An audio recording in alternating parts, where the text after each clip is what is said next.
Vous avez sans doute vu passer l'info l'année dernière. Mais en effet, le 5 mars 2022, la pierre mortelle Seisho Seki, qui renfermait un dangereux démon depuis près de 1000 ans dans la région de Nasu, une région volcanique, s'est cassée en deux. Et force est de constater que cette histoire a fait couler beaucoup d'encre.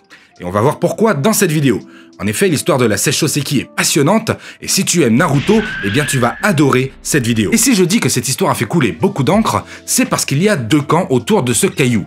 Il y a ceux qui se disent « bon, ça va, c'est juste une pierre qui s'est cassée en deux, on va pas en faire tout un fromage », et ceux qui flippent sévère que le démon qu'elle renfermait se soit réveillé et échappé. On va donc essayer ici de comprendre les différentes réactions par rapport à cet événement. Mais avant, un peu d'histoire, ou de mythologie d'ailleurs, s'impose. Tamamo Mae était, disait-on, la plus belle et la plus intelligente femme du Japon. Rien que ça. Elle sentait toujours très bon et ses vêtements ne se fripaient jamais. Ouais bon, elle se lavait, elle repassait son linge quoi. Bref, elle était également très savante, puisque du haut de ses 20 ans, elle pouvait répondre à n'importe quelle question, et sur n'importe quel sujet, que ce soit l'art, l'astronomie, la religion, tout. Toute la cour impériale donc eh bien l'adorait en raison de sa grande beauté et de son intellect. D'ailleurs, l'empereur retiré Toba no In, père de l'empereur régnant Konoe, était tombé raide dingue d'elle et en a fait sa favorite, et ce malgré des origines floues et visiblement modestes. Ah bah il devait se mettre bien le papy, puisqu'à mon avis il ne devait pas parler que de poésie. Tu vois ce que je veux dire. Mais alors que Toba no In était au summum de sa fascination, et un soir d'orage, où la cour se laissait aller à la poésie pour oublier la tempête, les lumières se sont éteintes brusquement, et le corps de Tamamo no Mae se mit à briller de 1000 feux dans l'obscurité. Et alors que tout le monde se mit sérieusement à flipper, eh bien Toba no In, lui, se dit que ce n'était qu'un signe de plus de la lumineuse personnalité de la jeune femme. Complètement gaga le vieux. Il la surnomma d'ailleurs Tamamo no Mae, la demoiselle joyau lumineux. Putain, on dirait une carte Yu-Gi-Oh le truc. Après quelque temps, Papy Gaga et son fils Konoe tombèrent très malades.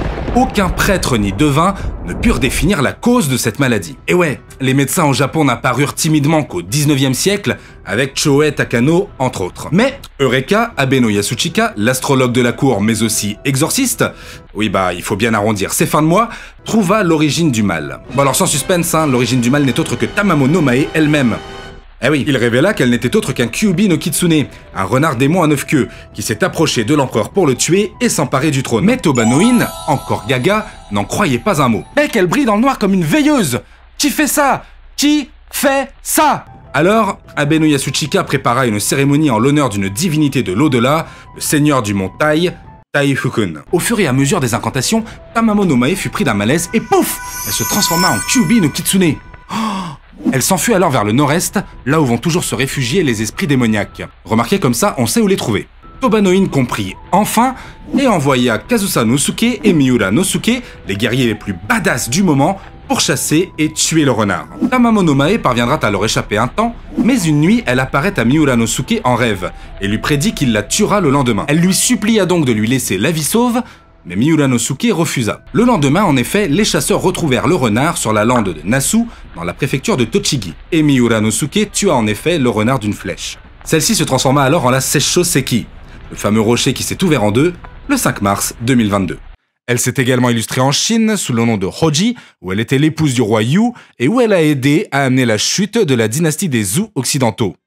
Elle a également convaincu l'empereur Hanzoku, en Inde, de décapiter 1000 rois afin de perpétrer un abominable rituel. Bon, voilà pour la petite histoire. Bon alors évidemment, je comprends très bien les gens qui se disent « Ah ça va, c'est qu'un rocher qui s'est ouvert en deux, comme plein d'autres. Le fait que le gouvernement se déplace pour réfléchir à un moyen de le recoller, c'est peut-être un peu capillotracté, parce que oui, c'est ce qui s'est passé. Mais bon, il faut bien comprendre que ce rocher est auréolé d'une importante légende. Et ça, pour les gens du village et pour le shintoïsme, c'est pas rien. Et le shintoïsme, eh bien c'est une religion aussi sérieuse et importante que les autres, qui a ses propres croyances. Donc vous comprenez bien qu'une pierre qui renferme un démon qui a semé la terreur sur des millénaires, ça fout les jetons. Parce que oui, il y a toutes les anecdotes avec le moine Genno que je vous ai épargné pour ne pas alourdir la vidéo, mais si vous voulez en savoir plus, eh bien dozo, il y a tout ce qu'il faut sur internet. Après, pour ma part, eh bien je suis un peu dégoûté que le rocher se soit en effet ouvert en deux, parce que j'aurais bien aimé le voir de mes propres yeux en un seul morceau. Mais bon, alors oui, j'ai également oublié de vous expliquer pourquoi on la surnomme pierre tueuse. Eh bien, il est dit que si on touche la pierre, on décède tout simplement parce qu'elle émanerait un gaz toxique. Et voilà pour cette petite vidéo, j'espère qu'elle vous aura plu. Si c'est le cas, eh bien, lâchez-moi un petit pouce bleu. Dites-moi également dans les commentaires si vous en avez quoi que ce soit à foutre que la pierre se soit ouverte en deux ou non. Et enfin, eh bien, abonnez-vous si ce n'est pas déjà fait. Partagez la vidéo tout autour de vous pour aider la chaîne à un maximum. Et sur ce, je vous dis à très bientôt pour de prochaines vidéos. Janet!